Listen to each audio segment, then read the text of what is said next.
the field of Korean studies is booming. Actually, it has been booming for more than a decade, I think. And in the beginning, it was described as K-pop, K-food. Now, you know, we have this umbrella term called K-culture. So anything and everything about Korea is drawing some attention, and people in the international community seem to be interested in what Korea has been doing and what kind of contributions Korea as a nation can make for the global community. And, you know, it's good, but it's not everything. Some parts about Korea in terms of history, culture, economy have some problems, and this should not be an exception, because, you know, every society, every culture, every country in the world has problems. So what I'm trying to do today is not to accentuate the greatness of whatever Korea has accomplished, but I'd like us to venture into the dark sides of whatever is phenomenal about the Korean society, with particular emphasis on Korea's sex industry. I know, you know, it's almost like 9 a.m. in Copenhagen, and probably most of you guys would not be ready to learn things about, you know, dark and possibly disturbing contents of today's talk. But hey, you know, it's a part of life, and it's part of Korean culture and history, and that's why here you are. And I like to start by giving you some numbers about Korea's sex industry. That is, as of 5 years ago, the size of Korea's sex industry was and still is substantial at $5 billion US. And this is a very conservative estimate released by the Ministry of Gender Equity. The ministry didn't engage in very active public outreach campaign about South Korea's sex industry, and their estimates tend to be conservative rather than liberal. So 5 billion a year, that's very substantial, and some estimates go as high as $20 billion US a year when it comes down to the size of South Korea's sex industry. And another troubling phenomenon is that about 56% of prostitutes are underage sex sellers, and it is known that they were sexually violated and abused before they found their ways into sex industry. And as of 2010, about 47 million cases of sex trafficking. Again, the number is very large. Think about 47 million cases of prostitution in 1 year.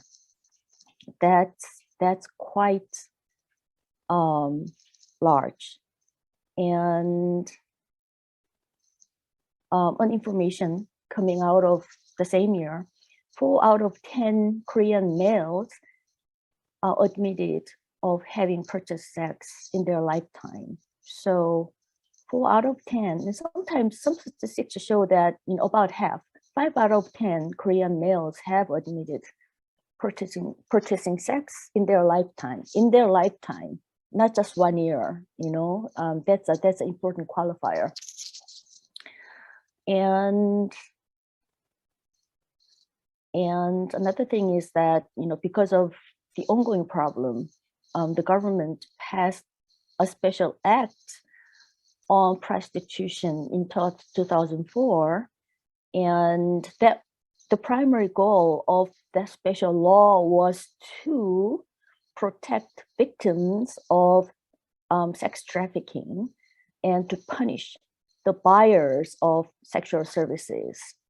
So that's already 16 years ago.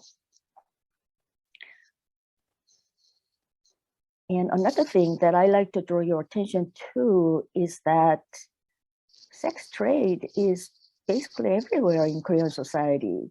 And, as you have met my dog, I walk my dog every day, and we walk on the streets, and we walk everywhere. And no matter where we go, we find signs saying that, certain services could be available at a certain entertainment establishments like karaoke or massage parlors. And some even go ahead, some even, put some explanations on the content of the services the potential clients could get, like, no extra charge for additional 10 minutes or something like that. And, that's everywhere. And that's part of the reality here. And according to statistics again, more than 70% of prostitution take place in various places. On the surface, they look innocent, they look innocuous, but when you look at the details of the activities going on there, it's not that innocuous, it's not that innocent. Room salons, karaoke rooms, bars, massage parlors, even barbershops, and even coffee shops on the streets, men can buy sex. And rest of the 30% prostitution takes place at red light districts, motels, as well as office tales. Office tale is a kind of like peculiar Korean thing where single people, mostly single people, if either leave or a small sized company borrow the space for business operation. But prostitution rings nowadays rent office spaces in order to run their business, and they order women online. So sexual services can be reserved, and the women can arrive at certain time for certain time period, and all the rates and details of the services are already fixed when they make reservation. And because of this ubiquity of prostitution in the Korean society, it is difficult to distinguish between residential and educational areas. And let me show you an aerial map of Gangnam from a book, and that shows different types of facilities where sexual services are available. And they just, the map just shows, like there brothels and massage parlors and coffee shops are mixed with commercial, residential, and educational facilities. And when you think about Gangnam, it's one of the hottest spots in South Korea. And sex industry has permeated, this area, being mixed with facilities offering different kinds of services. And who buys? Who are the buyers? And unlike our expectations, the buyers are mostly highly educated white collar males in their 20s and 30s. So that, and how is it possible? How something like that happened to that particular gender and age bracket? And it has a lot to do with corporate culture in Korea, where something called 회식. 회식 is having dinner, sharing meals together with your coworkers or your customers, and party afterwards at drinking places, often called the room salon, which is the most popular space for coworkers and business partners engage in very intense socializing among themselves. And the way it works is that they bond as workers and males by engaging in illicit activities they would not engage in normal circumstances. And they try, the way it works is that they actually make each other an accomplice of illicit and illegal activities, so that when something happens, they would cooperate with each other because they know what each other has done at those business establishments. So it's a combination of pleasure-seeking activities, maximizing financial gains, and also male bonding. This is one of the ways where Korean men bond with each other.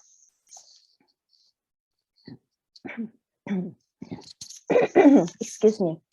When I was doing my research, I found a very interesting opinion piece carried by Mikyoung. That's one of the major Korean newspapers, and the opinion piece writer says that for middle-aged men, who are tired of cooing for sex from their wives, it's more pleasurable for them to hang out with the ladies at room salons, because they act like angels to you. They listen to you and they let you to take the lead. And also the men can do whatever they please to these women. So it's almost like escapade for them. And this opinion piece writer argues that Korean housewives should act like room salon ladies in order to give satisfactions to their husbands. And that's how she can become a queen in the house. And I almost got blown away by this opinion piece carried by one of the major papers in 2010. I'm not talking about 19th century.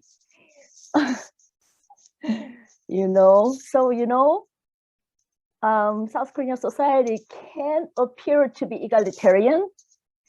We sometimes think about alpha girls, Korean alpha girls, but something like this continues to this day and age. How about that? Then we should raise this question: where does this come from? Where does this, seemingly abnormal activities and business opportunities promoting that kind of behavior come from? And I like to take you to a journey to more than 100 years ago, to the Korean society. That's how Korea's sex industry emerged. And, let me tell you, this started with colonialism. Here, I like to be careful with what I'm going to explain. I'm not saying that prostitution did not exist in the Korean society before Korea was colonized by Japan. There were a class of Korean prostitutes serving the Yangbang class, the ruling literati class, but they were not really prostitutes whose primary job was to sell their bodies. They were entertainers. They were accompanying the men.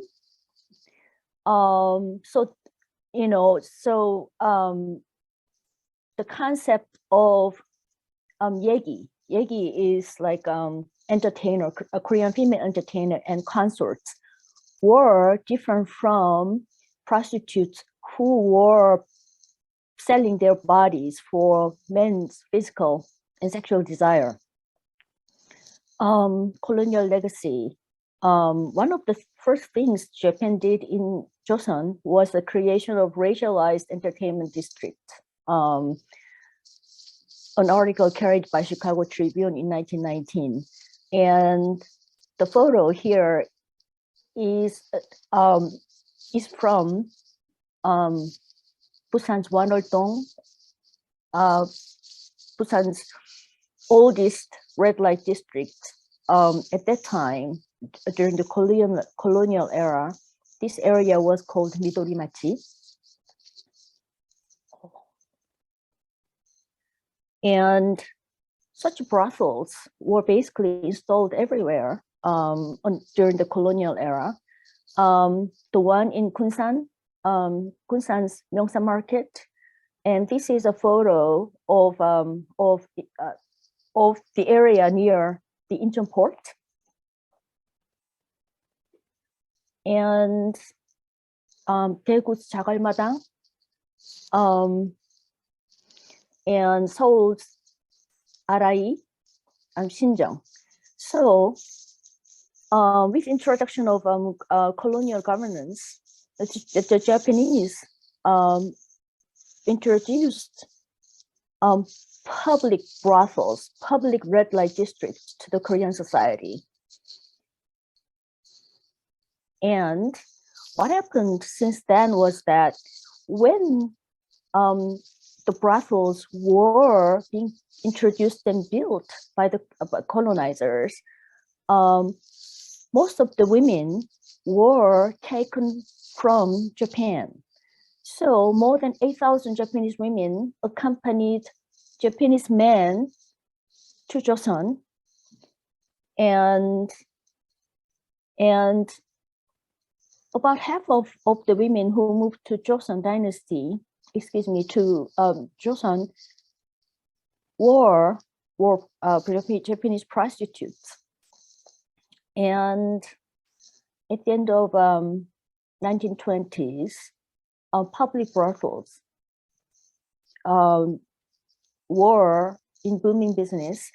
And as the business was booming, sexually transmitted disease screening centers also were getting installed nationwide. And as time goes by, the number of Japanese prostitutes decreased substantially, with the increasing number of Korean prostitutes replacing them. So in 1942, there were about 3,800 Japanese prostitutes, while the number of Korean sex workers doubled their Japanese counterparts. So the number here shows that not only the Korean sex workers were becoming more active than Japanese, but they were registered. But what it means is that there probably were higher number of Korean sex workers who are not registered. So in other words, street workers, those who didn't register, but still sold their body to make a living. So the number would be much higher than the official statistics suggest.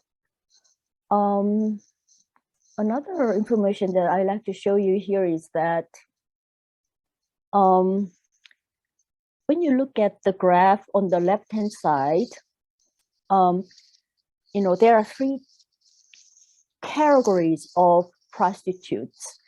And I don't know whether these names would mean anything to you or not, but the first category of prostitutes were changi.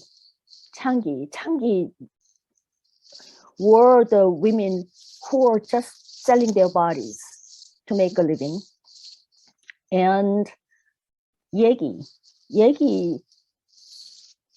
were the women who were entertaining their male customers, but at the same time, they were available for sexual services as well. And jakbu were the women who were waiting on the tables, but also they were available for prostitution. So there were different kinds of prostitutes during the colonial era. And the black dot here show the almost like gradual decline of the occupation, and then gradual increase. And this category shows the employment trend of changi prostitutes. And the red line here are about yegi, who are entertainers, but also selling sex as well. And their number just increased dramatically as Japan was about to start Asia-Pacific War around here. And jakbu, those who are serving at the table, but also was available for sex trade, their number studied almost steadily. And the graph on the right-hand side shows that, the red line here is the number of Korean prostitutes, and black line here shows the number of Japanese prostitutes. So as we have seen already, even though briefly, prostitution was becoming more popular among Korean women vis-a-vis the Japanese women during the colonial era.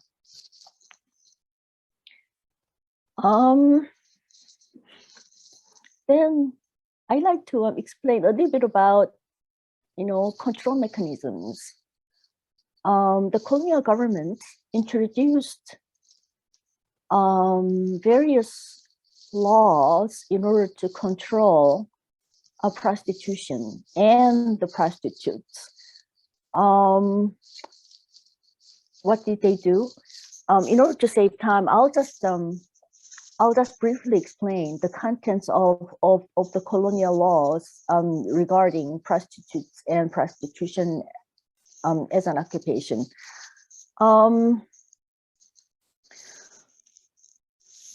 Pregnant women and the women who just delivered babies, and 6 months and 2 months period respectively, were not allowed to work. And the women in the profession were not allowed to move out of the designated area without acquiring the permission from police chief.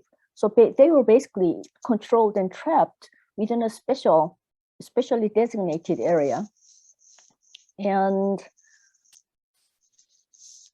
if they wanted to leave outside of the designated area, again, they needed permission from the police chief, and they were not free to travel. They were not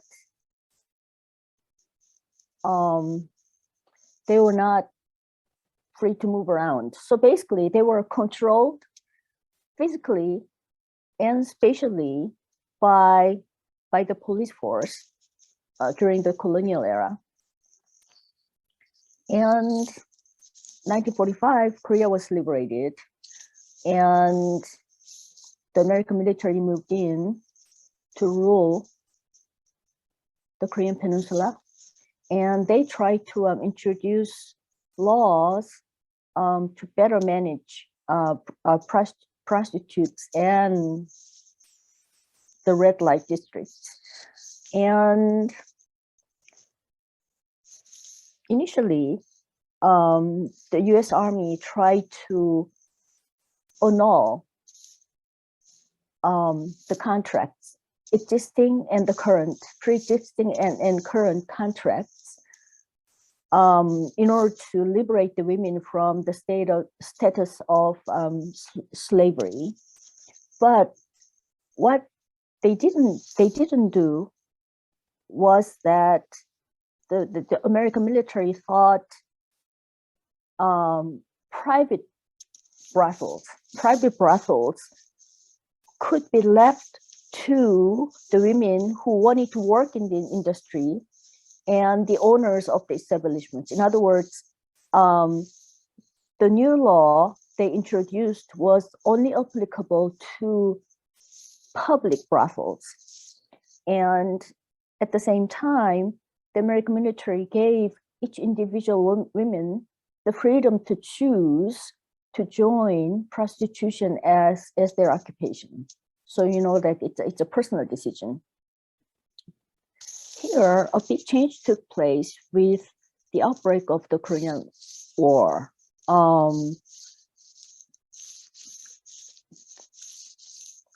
The war increased demand for women in sex trade, and according to the Busan-ilbo report of 1952, there were a substantial number of brothels in operation.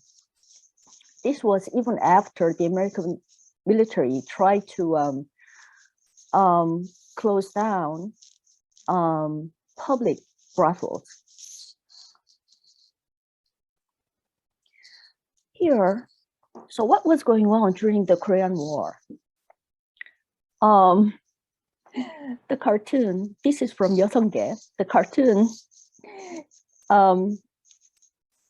shows a Korean housewife encouraging a prostitute to make a lot of money, you know, work hard, make a lot of money, become successful. So like, then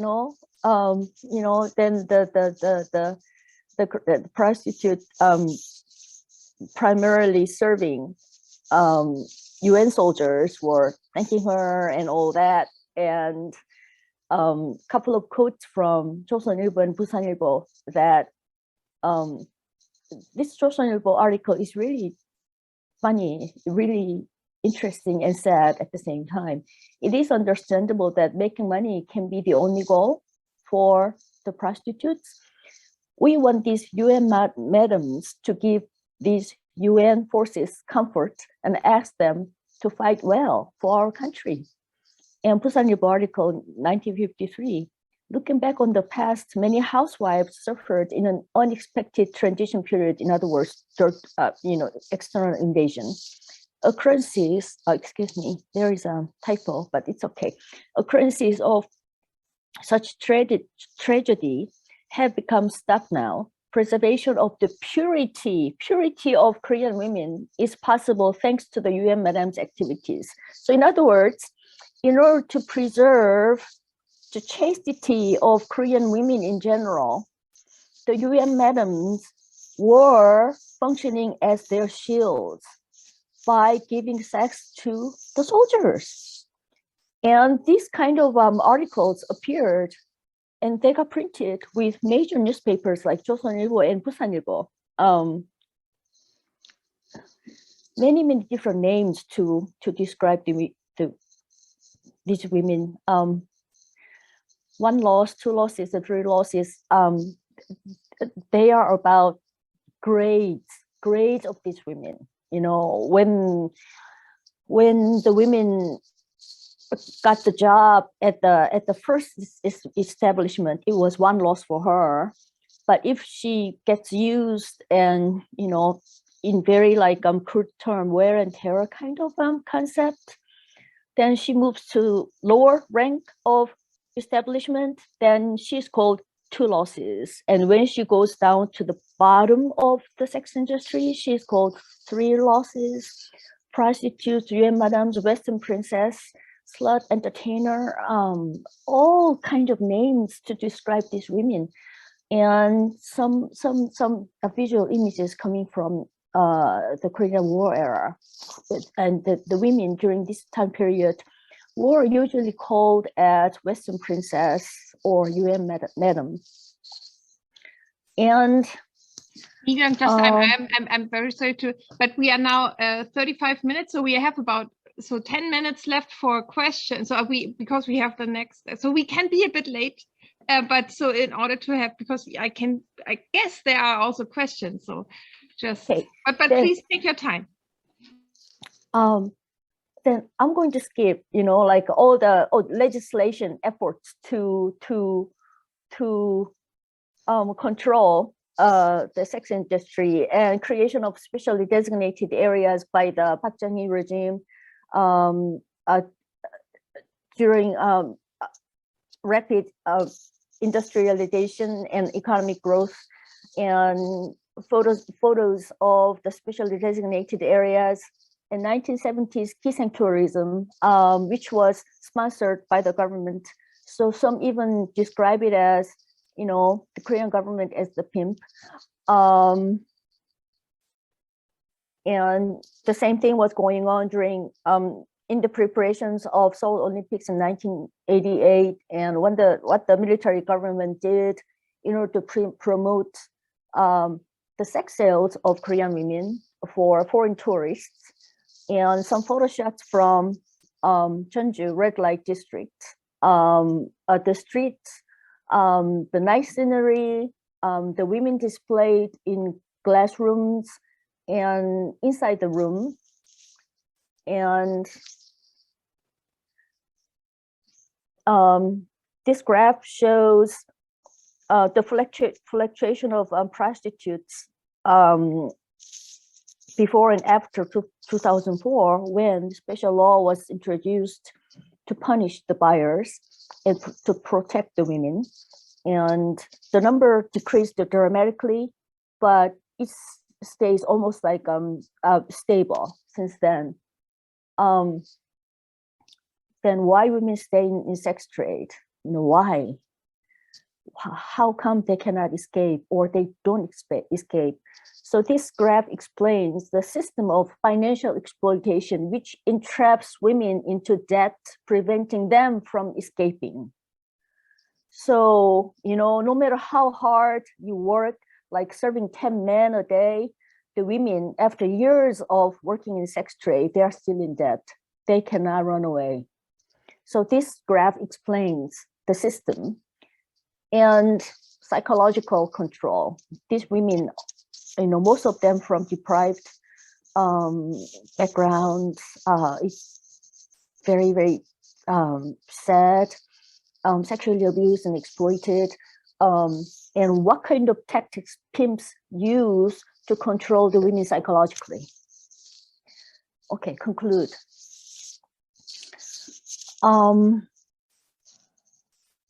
Unlike before, prostitutes, the women in sex trade were physically confined. So when there was fire in the building, the women could not escape because their doors are locked and the windows were barred. But now, less of those physical entrapment, but That keeps them in the trade. And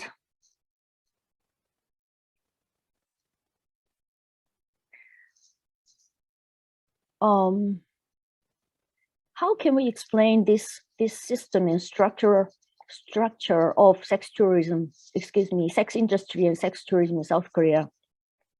It's a working of a combination of patriarchy and capitalism. Even though it was the Japanese colonizers who introduced brothel systems to to the Korean Peninsula, unless there was a receptive cultural elements or social atmosphere which allowed such industry prosper, it would have failed. But South Korean sex industry has been booming, no matter how many different kinds of laws were introduced. So it's a combination of patriarchy and capitalism fueled by greed. So when you think about women's lot in South Korean society, which is not highly respected compared to other advanced countries, that's one of the primary reasons why sex trade in South Korea doesn't go away. And let me just conclude by quoting a woman working as prostitute. She said, "For an hour or two, I just disappear. Then I can make 100,000 won. I can't even describe what it feels like to live like this.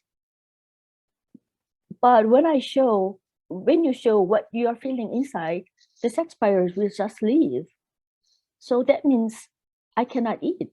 So in order for her to survive, she has to hide her feelings. And when she works, her feelings disappear. But she goes on because there is very few other alternatives. And that's how she can survive." And this is the conclusion of my talk.